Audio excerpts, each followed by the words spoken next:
Hello everyone, it's me পল্লব দা ফিটফান।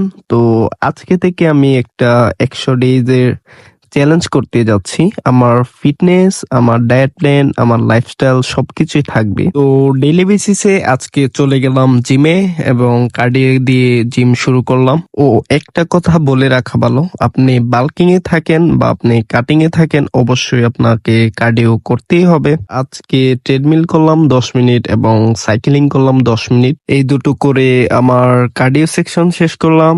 আর আজকে যেহেতু আমি চেস্ট এন্ড ট্রাইসেপ মারবো, তো আমি পুশ আপ দিয়ে ওয়ার্কআউট শুরু করলাম। তারপর আমি ইনক্লাইন ডাম্বেল প্রেস মারলাম 3 সেট, 12টা করে রেপস, এবং সবসময় ট্রাই করি প্রত্যেকটা সেটের পর একটু করে ওয়েট বাড়ানোর। তারপর মারি বাটারফ্লাই সেম 3 সেট করেই। ওর 3 নাম্বার ওয়ার্কআউটে রাখি ফ্ল্যাট বেঞ্চ প্রেস, যা চেস্টের জন্য খুবই কার্যকরী একটা ওয়ার্ক।